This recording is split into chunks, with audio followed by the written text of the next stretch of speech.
So നമ്മൾ നോക്കാൻ പോകുന്നത് മൊഡ്യൂൾ 4 തിയറി പാർട്ടാണ് ലിറ്ററേച്ചർ ഓഫ് ദ 20th സെഞ്ചുറിയിലെ ആന്റി സെമിറ്റിസിസം ആണ് ഫസ്റ്റ് നമ്മൾ നോക്കാൻ പോകുന്ന ടോപ്പിക് എന്ന് പറയുന്നത്. ആന്റി സെമിറ്റിസിസം എന്ന് പറയുന്നത് ഹോസ്റ്റിലിറ്റി അല്ലെങ്കിൽ പ്രെജുഡിസ് അഗെയിൻസ്റ്റ് ജ്യൂസ്, അതായത് ജ്യൂസ് അല്ലെങ്കിൽ ജൂതന്മാരെ റിലീജിയസ് ആയിട്ട് അല്ലെങ്കിൽ എത്നിക് ഗ്രൂപ്പായിട്ട് അല്ലെങ്കിൽ ഒരു റേഷ്യൽ ഗ്രൂപ്പായിട്ട് അവരെ വളരെ ഹോസ്റ്റൈൽ ആയിട്ടുള്ള ആറ്റിറ്റ്യൂഡ് വെച്ച് പുലർത്തുകയും അവരുടെ അടുത്ത് വളരെ ക്രൂവലായിട്ട് അല്ലെങ്കിൽ വളരെ ബ്രൂട്ടലായിട്ട് പ്രെജുഡിസ് അല്ലെങ്കിൽ ഒരു എന്താ പറയുക ഒരു പ്രീ ജഡ്ജ്ഡ് മൈൻഡായിട്ട് അവരെ ജഡ്ജ് ചെയ്യുന്നതിലൂടെ അവരെ ക്രൂരമായി ട്രീറ്റ് ചെയ്യുന്നു. അതാണ് ആന്റി സെമിറ്റിസിസം എന്ന് പറയുന്നത്. സോ അത് യൂറോപ്പിൽ സെഞ്ചുറീസ് ആയിട്ട് എക്സിസ്റ്റ് ചെയ്തുകൊണ്ടിരുന്ന ഒരു കാര്യമാണ്. റിലീജിയസ് ഇൻടോളറൻസ് ആണ് ഇതിന്റെ മെയിൻ തിങ് എന്ന് പറയുന്നത്. ആൻഡ് ഓൾസോ എക്കണോമിക്കൽ ആയിട്ടുള്ള കാര്യങ്ങൾ ഇതിനകത്ത് ഇൻക്ലൂഡഡ് ആണെങ്കിലും റിലീജിയന്റെ ബേസിസിലാണ് ഇവരെ ഇങ്ങനെ എന്ത് ചെയ്യുന്നത്, ഇവരുടെ അടുത്ത് ക്രൂവലായിട്ടും വളരെ ഹോസ്റ്റലായിട്ടും ബിഹേവ് ചെയ്യുന്നത്. മെഡീവൽ ആന്റി സെമിറ്റിസിസം എന്ന് പറയുന്നത് ഈ ബ്ലഡ് അല്ലെങ്കിൽ എന്താ പറയാ അതായത് ഈ നമ്മൾ ഈ ആളുകളെ ഒന്നുകിൽ കൊന്നു കളയുക അല്ലെങ്കിൽ എന്ത് ചെയ്യുക, തലവെട്ടി കളയുക, ഇതൊക്കെയാണ് മെഡീവൽ ആയിട്ട് ആന്റി സെമിറ്റിസിസം പ്രാക്ടീസ് ചെയ്തുകൊണ്ടിരുന്നത്. ഈ ജ്യൂസ് എന്ന് പറയുന്ന ആളുകളെ അല്ലെങ്കിൽ ജൂതന്മാരെ യൂറോപ്യൻ കൺട്രീസിൽ നിന്ന് എന്ത് ചെയ്യും, എക്സ്പെൽ ചെയ്യുക, എന്നിട്ട് അതുവഴി എന്നിട്ട് അവരെ കുറെ കോൺസെൻട്രേഷൻ ക്യാമ്പിൽ കൊണ്ടിട്ടിട്ട് ക്രൂവലായിട്ട് ട്രീറ്റ് ചെയ്യുക. മോഡേൺ ടൈംസിലെ ആന്റി സെമിറ്റിസിസം ഇവോൾവ് ചെയ്തത് ഈ റേഷ്യൽ ബേസിസിനെയാണ്. റേഷ്യൽ ഇതിനെ ബേസ് ചെയ്തിട്ടാണ് ഡിസ്ക്രിമിനേഷൻ പോലെയാണ് വന്നത്, എസ്പെഷ്യലി 19th സെഞ്ചുറി യൂറോപ്പിൽ. റേഷ്യൽ ഐഡിയോളജി വെച്ചിട്ടാണ് ഇത് സ്റ്റാർട്ട് ചെയ്തത് ഈ മോഡേൺ ടൈംസിൽ ആന്റി സെമിറ്റിസിസം. അഡോൾഫ് ഹിറ്റ്ലറും അതുപോലെ തന്നെ നാസീസ് എന്ന് പറയുന്നത്, അതായത് അഡോൾഫ് ഹിറ്റ്ലർ നാസീസിനെതിരെ ആന്റി സെമിറ്റിസിസം എന്നുള്ള പൊളിറ്റിക്കൽ ടൂൾ ഉപയോഗിച്ചിട്ടാണ് അവരെ എന്ത് ചെയ്തത്, ക്രൂവലായിട്ട് ട്രീറ്റ് ചെയ്തത്. സോ ആന്റി സെമിറ്റിക് പ്രൊപ്പഗൻഡ എന്ന് പറയുന്നത് എന്താണ്, ജ്യൂസ് ജർമ്മൻ പ്യൂരിറ്റിക്കും ജർമ്മൻ എക്കോണമിക്കും ഒരു ത്രെട്ട് അല്ലെങ്കിൽ ഭീഷണിയായി മാറുന്നു എന്നുള്ള ഒരു പ്രൊപ്പഗൻഡ വെച്ചിട്ടാണ് ഹിറ്റ്ലർ എന്താണ് ജൂതന്മാരെ അല്ലെങ്കിൽ ജ്യൂസിനെ ആക്രമിക്കാൻ ശ്രമിച്ചത് അല്ലെങ്കിൽ ആക്രമിച്ചത്. ആൻഡ് ജ്യൂസിന് സിറ്റിസൺഷിപ്പോ എംപ്ലോയ്മെന്റോ ബേസിക് റൈറ്റ്സോ ഒന്നും പ്രൊവൈഡ് ചെയ്തില്ലായിരുന്നു. ആന്റി സെമിറ്റിസിസം ആണ് ഹോളോകോസ്റ്റ് എന്നുള്ള, നമ്മൾ നേരത്തെ പഠിച്ചിട്ടുണ്ടായിട്ട് നമുക്ക് ഹോളോകോസ്റ്റ് എന്നുള്ള ആ ഒരു ഇതിന് ഗ്രൗണ്ട് വർക്ക് നൽകിയത്. അപ്പം ജ്യൂസിനെതിരെ അല്ലെങ്കിൽ ജ്യൂസിന് സൊസൈറ്റിയിൽ യാതൊരു വിധത്തിലുള്ള റൂൾസും എന്താ പറയുക, അവർക്ക് യാതൊരു വിധത്തിലുള്ള റൈറ്റ്സും പ്രിവിലേജസും ഒന്നും ഇല്ലായിരുന്നു. അവർക്കൊരു സോഷ്യൽ അക്സെപ്റ്റൻസ് പോലും ഇല്ലായിരുന്നു. സോ ആന്റി സെമിറ്റിക് ഐഡിയോളജീസ് ഇപ്പോഴും പല ഫോമിൽ പെർസിസ്റ്റ് ചെയ്യുന്നുണ്ട് ഗ്ലോബലി. അപ്പോൾ ആന്റി സെമിറ്റിസത്തിനെ നമുക്ക് എങ്ങനെ കോമ്പാക്ട് ചെയ്യാം, നമുക്ക് എഡ്യൂക്കേഷൻ അവയർനെസ് അല്ലെങ്കിൽ ലീഗൽ പ്രൊട്ടക്ഷനോടുകൂടി നമുക്കിതിനെ കോമ്പാക്ട് ചെയ്യാം. സോ ഈ ഹോളോകോസ്റ്റ് ഇൻസിഡന്റിന് ശേഷമാണ് ഇന്റർനാഷണൽ ഓർഗനൈസേഷൻസ് ഈ ആന്റി സെമിറ്റിസിസം എന്നുള്ള കോൺസെപ്റ്റിനെ മോണിറ്റർ ചെയ്യാനും അതിനെ കൗണ്ടർ ചെയ്യാനുമായിട്ട് ഒരുപാട് പ്രൊവിഷൻസ് ഒക്കെ ഇറക്കി. നെക്സ്റ്റ് ഓഷ്വിറ്റ്സ് ആണ്. ഓഷ്വിറ്റ്സ് എന്ന് പറയുന്നത് ലാർജസ്റ്റ് നാസി കോൺസെൻട്രേഷൻ ക്യാമ്പായിരുന്നു അല്ലെങ്കിൽ എക്സ്റ്റെർമിനേഷൻ ക്യാമ്പാണ്. അതായത് അവരെ കൂടെ കൊണ്ടിടുകയും ഉപദ്രവിക്കുകയും ചെയ്യും, എന്നാൽ അവരെ കൊല്ലുകയും ചെയ്യും. അപ്പോൾ എക്സ്റ്റെർമിനേഷൻ ആൻഡ് ബോത്ത് കോൺസെൻട്രേഷൻ ക്യാമ്പ് ആയിരുന്നു ഓഷ്വിറ്റ്സ് എന്ന് പറയുന്നത്. അത് പോളണ്ടിലാണ് ലൊക്കേറ്റ് ചെയ്യുന്നത്. ഓഷ്വിറ്റ്സ് 1 ഉണ്ട്, ഓഷ്വിറ്റ്സ് 2 ഉണ്ട്, ഓഷ്വിറ്റ്സ് 3 ഉണ്ട്.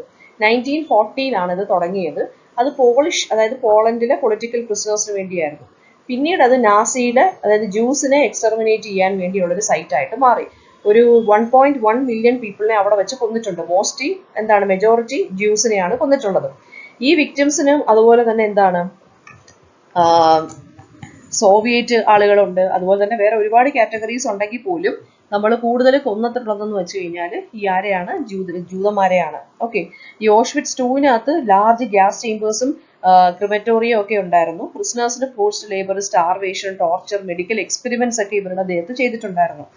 ഡോക്ടർ ജോസഫ് മെംഗലെയാണ് ഇൻഹ്യൂമൻ എക്സ്പെരിമെന്റ്സ് ഒക്കെ ഈ ജൂതന്മാരുടെ പുറത്ത് കണ്ടക്ട് ചെയ്തിട്ടുള്ളത്. പ്രിസണേഴ്സിനെ എല്ലാം ഓവർ ക്രൗഡഡ് ആയിട്ടുള്ള കാറ്റിൽ കാർസിലായിരുന്നു ട്രാൻസ്പോർട്ട് ചെയ്തിരുന്നത്. അവർ അറൈവ് ചെയ്യുമ്പോൾ അവരെ എന്ത് ചെയ്യും, ഗ്യാസ് ചേമ്പേഴ്സിലോട്ട് മെജോറിറ്റി ആളുകളെ അങ്ങ് കൊണ്ടുപോകും. ഈ ക്യാമ്പ് ലിബറേറ്റ് ചെയ്തത് സോവിയറ്റ് ആർമിയാണ്. ജാനുവരി 1945.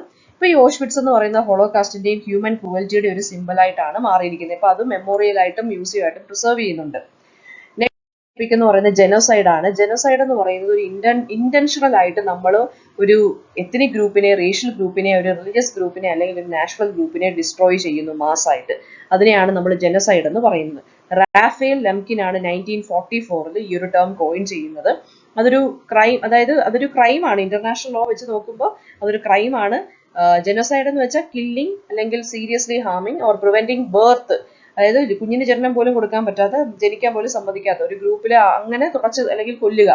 ഹോളോകാസ്റ്റ് ആണ് ശരിക്കും പറഞ്ഞൊരു ജെനോസൈഡിന്റെ മോസ്റ്റ് ഇൻഫേമസ് ആയിട്ടുള്ള എക്സാമ്പിൾ ആണ്. ജെനോസൈഡ് എന്ന് പറയുമ്പോൾ എന്താണ്, അത് ശരിക്കും പറഞ്ഞാൽ ജെനോസൈഡിനെ സപ്പോർട്ട് ചെയ്യുന്നത് ഡീഹ്യൂമനൈസിങ് പ്രൊപ്പഗൻഡയാണ്. ഗവൺമെന്റ്സ് അല്ലെങ്കിൽ പൊളിറ്റിക്കൽ ലീഡേഴ്സ് യൂഷ്വലി ഈ ഓർഗനൈസ് ചെയ്യുക അല്ലെങ്കിൽ എനേബിൾ ചെയ്യും ജെനോസൈഡ്. ഇവിടെ ഹിറ്റ്ലറിന്റെ കാര്യത്തിൽ ഹിറ്റ്ലറാണ് എന്ത് ചെയ്തത്, ഈ ജെനോസൈഡ് ക്രിയേറ്റ് ചെയ്ത് ആർക്കെതിരെ, ജ്യൂസിനെതിരെ. വാർണിംഗ് സൈൻസ് എന്ന് വെച്ചാൽ എന്തൊക്കെയായിരിക്കും? ഹേറ്റ് സ്പീച്ച്, ചില ലോസ്, ചില നിയമങ്ങൾ മറ്റ് കുറച്ച് ആളുകളെ എക്സ്ക്ലൂഡ് ചെയ്തുകൊണ്ട് ഇറക്കും, മാസ്സായിട്ട് അറസ്റ്റ് ചെയ്യുക, അതൊക്കെയാണ് ജനസൈഡിന്റെ വാർണിംഗ് സൈൻ എന്ന് പറയുന്നത്. ഇപ്പൊ ജനസൈഡ് ഡിസ്ട്രോയ് ചെയ്യുന്ന കൾച്ചറൽ ആയിട്ടുള്ള ഒരു ഗ്രൂപ്പിനെ കൾച്ചറലിയും ഹിസ്റ്റോറിക്കലിയും അതിന്റെ ഫാമിലി സ്ട്രക്ചറിനെ മൊത്തത്തിലാണ് തകർത്തെറിയുന്നത് അല്ലേ. സർവൈവേഴ്സ് എന്ത് ചെയ്യും? അവർക്ക് ട്രോമയും ലോസും ഡിസ്പ്ലേസ്മെന്റും ഒക്കെ അങ്ങനെ കുറെ സൈക്കോളജിക്കൽ ആയിട്ടുള്ള പ്രശ്നങ്ങൾ ഇവർ ഫേസ് ചെയ്യേണ്ടി വരും. ഇന്റർനാഷണൽ കോർട്ടുകൾ ശരിക്കും പറഞ്ഞ ജനസൈഡിനെ പ്രോസിക്യൂട്ട് ചെയ്യുന്നുണ്ട് ക്രൈം അഗെയിൻസ്റ്റ് ഹ്യൂമാനിറ്റി എന്നുള്ള പേരിൽ. ഏർലി ഇന്റർവെൻഷനും എഡ്യൂക്കേഷനും ഉണ്ടെങ്കിൽ നമുക്ക് ഇതിനെ പ്രിവെന്റ് ചെയ്യാൻ സാധിക്കും. ടോപ്പിക് റേസിസം ആണ്. റേസിസം എന്ന് ബിലീഫ് എന്ന് വെച്ചാൽ എന്താണ്? ചില റേസസിനെക്കാട്ടിലും സുപ്പീരിയർ ആണ്. അപ്പൊ അത് ഇൻഡിവിജ്വൽ ആവാം, ഇൻസ്റ്റിറ്റ്യൂഷണൽ ആവാം അല്ലേ. റേസിസം അതിന്റെ റൂട്ട്സ് ഉള്ളത് കൊളോണിയലിസം, സ്ലേവറി അല്ലെങ്കിൽ സൂഡോ സയൻസിലൊക്കെയാണ് റേസിസത്തിന്റെ ആ റൂട്ട്സ് നമുക്ക് കാണാൻ സാധിക്കുന്നത്. യൂറോപ്യൻ കോളനൈസേഴ്സ് ആണ് ശരിക്കും പറഞ്ഞാൽ റേസിനനുസരിച്ച് ആളുകളെ ക്ലാസിഫൈ ചെയ്ത് ഹൈറാർക്കിക്കലി. ആൻഡ് സയന്റിഫിക് റേസിസം ഉണ്ട്. പിന്നെ ചില ലോസ്, അതായത് സെഗ്രിഗേഷൻ, അപ്പാർത്തീഡ്, അതൊക്കെ അറിയാമല്ലോ നിങ്ങൾക്ക്. റേഷ്യൽ ഡിസ്ക്രിമിനേഷൻ, അപ്പാർത്തീഡ് ഒക്കെ ഉണ്ടായിരുന്നില്ല. അപ്പൊ അതൊക്കെ എന്ന് വെച്ച് കഴിഞ്ഞാൽ ഈ റേസിസത്തിനെ കാണിക്കുന്ന കാര്യങ്ങളാണ്. US ജിം ക്രോസ് ആണ് റേഷ്യൽ സെഗ്രിഗേഷനെ എൻഫോഴ്സ് ചെയ്യുന്ന ലോ ഉണ്ടാക്കിയത്. സൗത്ത് ആഫ്രിക്കയിൽ അപ്പാർത്തീഡ് എന്ത് ചെയ്തു? ബ്ലാക്ക് മെജോറിറ്റി ആളുകൾക്ക് റൈറ്റ്സ്, അവർക്ക് പ്രിവിലേജസും റൈറ്റ്സും ഒക്കെ ഡിനൈ ചെയ്തു. Racism social, economical and political ഇനിക്വാളിറ്റീസിൽ നിന്നാണ് വരുന്നത്. സൈക്കോളജിക്കൽ ഹാമും സോഷ്യൽ ഡിവിഷനും ഒക്കെ ഇത് ക്രിയേറ്റ് ചെയ്യാൻ സാധിക്കും. ആന്റി റേസിസ്റ്റ് മൂവ്മെന്റ്സ് ഒക്കെ ശരിക്കും പറഞ്ഞ ഈ ഒരു ഡിസ്ക്രിമിനേഷനെതിരെ ചലഞ്ച് ചെയ്യാനായിട്ട് വന്നിട്ടുണ്ട്. മോഡേൺ റേസിസം എന്ന് പറയുന്നത് ഇസ്ലാമോഫോബിയ ഉണ്ട്, ആന്റി ഇമിഗ്രന്റ് ബയാസ്, അതായത് വേറെ രാജ്യത്ത് നിന്ന് ഒരു രാജ്യത്തോട്ട് വരുമ്പോൾ അവരെ അടിച്ചോടിക്കാൻ നോക്കുന്നത്, അങ്ങനെ കുറെ റേസിസ്റ്റ് ആയിട്ടുള്ള മോഡേൺ റേസിസം ഇതാണ് പറയുന്നത്. എഡ്യൂക്കേഷൻ, ഡയലോഗ്സ് അല്ലെങ്കിൽ പോളിസി റിഫോംസിലൂടെ നമുക്ക് റേസിസത്തിനെ തടയാൻ സാധിക്കും എന്നാണ് പറയുന്നത്. ഇനി ബെനാലിറ്റി ഓഫ് ഈവിൽ, അത് ഹന്ന എറന്റിന്റെ ആണ്. ഈ കോൺസെപ്റ്റ് ഇൻട്രൊഡ്യൂസ് ചെയ്ത പൊളിറ്റിക്കൽ തിയറിസ്റ്റ് ആയിട്ടുള്ള ഹന്നയാണ് ബെനാലിറ്റി ഓഫ് ഈവിൽ എന്ന് പറയുന്നത്. അത് ഒരു ട്രയലിലാണ് 1961 അത് എമേർജ് ആയത്. അഡോൾഫ് എയ്ക്മാന്റെ ഒരു ട്രയലിലാണ് ഈ ഒരു കോൺസെപ്റ്റ് വന്നത്. അയാൾ ഒരു നാസി ഒഫീഷ്യൽ ആയിരുന്നു. അയാൾ ഈ മാസമായിട്ട് ആളുകളെ ഡിപ്പോർട്ട് ചെയ്യുമായിരുന്നു. അത് ഓർഗനൈസ് ചെയ്യുന്ന മനുഷ്യനായിരുന്നു ഈ ആരാണ്? അഡോൾഫ് എയ്ക്മാൻ എന്ന് പറഞ്ഞ ആള്. അപ്പൊ അറന്റ് ഈ ഹന്ന എന്ന് പറയുന്ന പൊളിറ്റിക്കൽ തിയറിസ്റ്റ് എന്താണ് ഇയാളുടെ ഈ ഒരു ലാക്ക് ഓഫ് അതായത് ഭയങ്കര എന്താ പറയാ, ഈ ഒരു കാര്യത്തിനെ കുറിച്ച് അവർ പഠിക്കുകയും അവർ ആർഗ്യൂ ചെയ്തതെന്ന് വെച്ച് കഴിഞ്ഞാൽ evil can be committed by ordinary people following orders. പക്ഷേ ഈ ഒരു ടേം ചലഞ്ച് ചെയ്യുന്നത് ഐഡിയ ഓഫ് ഈവിൾ, അത് മോൺസ്ട്രസ് ആണോ അതോ എക്സ്ട്രാ ഓർഡിനറി ആണോ? അപ്പൊ ഈ ഹന്ന എന്ന് പറയുന്ന ആള് പറഞ്ഞതെന്ന് വെച്ചാൽ നമ്മുടെ അഡോൾഫ് എയ്ക്മാൻ വാസ് മോർ തോട്ട്ലെസ്. അതായത് അയാൾ ശരിക്കും പറഞ്ഞ അയാൾക്ക് ഓർഡർ കിട്ടിയത് കൊണ്ടാണ്, അയാളുടെ മേലുദ്യോഗസ്ഥർ ഓർഡർ ചെയ്യുന്നു, അതുകൊണ്ട് അയാൾ അത് ഫോളോ ചെയ്യുന്നു. ഓർഡിനറി പീപ്പിളിന് പോലും ഈ മേലുദ്യോഗസ്ഥരുടെ ഓർഡർ വെച്ചിട്ട് നമുക്ക് ക്രൈംസ് കമ്മിറ്റ് ചെയ്യാം എന്നുള്ളത് ഇവർ മനസ്സിലാക്കി ഇയാളുടെ കേസ് വെച്ചിട്ട്. അപ്പൊ ഈ ഈവിൾ എന്ന് പറയുന്ന മോൺസ്ട്രസും ആവാം അല്ലെങ്കിൽ എക്സ്ട്രാ ഓർഡിനറി ആയിട്ടുള്ള കാര്യങ്ങളും ഓർഡിനറി പീപ്പിളിനെ കൊണ്ട് ചെയ്യുന്നു. അപ്പൊ ഹന്ന പറയുന്നതെന്ന് വെച്ച് കഴിഞ്ഞാൽ ഇയാൾ ഇത് കാര്യങ്ങൾ ചെയ്യുമ്പോൾ അയാൾ തോട്ട്ലെസ് ആയിട്ടാണ് അയാൾ ചെയ്തുകൊണ്ടിരുന്നത്. അല്ലാതെ അയാൾ ഇന്റൻഷനലി അയാൾ ക്രൂവലായിട്ട് ചെയ്തതല്ല. അയാൾക്ക് ഓർഡർ കിട്ടി, അയാൾക്ക് ജീവന് പേടിയുള്ളതുകൊണ്ട് അയാൾ ഇത് ചെയ്തു. അപ്പൊ ബ്യൂറോക്രസിയും ഈ ബ്ലൈൻഡ് ആയിട്ടുള്ള ഒബീഡിയൻസും ആണ് ശരിക്കും പറഞ്ഞ ഇത്തരം ഹൊറിഫിക് ആക്ടുകളിൽ ഓർഡിനറി പീപ്പിളിനെ എന്ത് ചെയ്ത് ഫോഴ്സ് ചെയ്യുന്നതെന്നാണ് ഇവർ പറയുന്നത്. ഈ ഒരു ഐഡിയ ക്വസ്റ്റ്യൻ ചെയ്യുന്നത് ശരിക്കും പറഞ്ഞാൽ ഈ ഒരുമാതിരി എന്താ പറയാ, ഒരു ഡിക്റ്റേറ്റർഷിപ്പ് പോലത്തുള്ള റൂളുകളൊക്കെ വരുവാണെന്നുണ്ടെങ്കിൽ ആളുകൾക്ക് അത് അനുസരിച്ചേ പറ്റൂ എന്ന് പറയുമ്പോൾ അവരുടെ മോറൽ റെസ്പോൺസിബിലിറ്റി ആണ് അല്ലെ അവരുടെ റൂളർ പറയുന്ന കാര്യങ്ങൾ അനുസരിക്കുക എന്നുള്ളത്. ഇപ്പൊ തല വെട്ടാനാണെങ്കിലും കൊല്ലാനെന്ന് പറഞ്ഞാലും. സോ അത് ശരിക്കും പറഞ്ഞാൽ അതിന്റെ ആ ഒരു ഈവിൽനെസ്സിനെ കുറിച്ചാണ് ആര് പഠിച്ചത്? നമ്മുടെ ഹന്ന പഠിച്ചത്.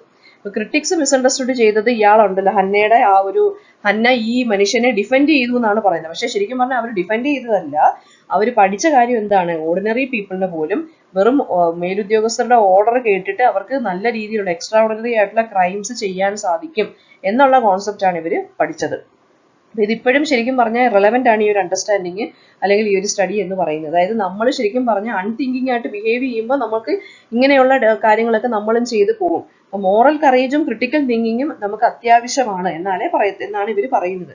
ബെനാലിറ്റി ഓഫ് ഈവിൽ എന്ന് വെച്ച് കഴിഞ്ഞാൽ ഇവർ ഉദ്ദേശിക്കുന്നതെന്ന് വെച്ചാൽ നമ്മൾ നമ്മുടെ എവരിഡേ ലൈഫിൽ എടുക്കുന്ന ചോയ്സസിൽ നമുക്കൊരു കൺട്രോൾ ഉണ്ടായിരിക്കണം, നമ്മളത് തിങ്ക് ചെയ്യണം. ഓക്കെ, അപ്പോൾ പൊളിറ്റിക്കൽ ആൻഡ് എത്തിക്കൽ ഫിലോസഫിയിൽ ഇവരുടെ ഈ ഒരു വർക്ക് ബെനാലിറ്റി ഓഫ് ഈവിൽ എന്നുള്ള ഈ ഒരു കോൺസെപ്റ്റ് വളരെ ഒരു കോർണർ സ്റ്റോൺ ആയിട്ടാണ് നിൽക്കുന്നത്. അപ്പൊ ഇതാണ് നമ്മുടെ പറഞ്ഞു പോയിരുന്നത്.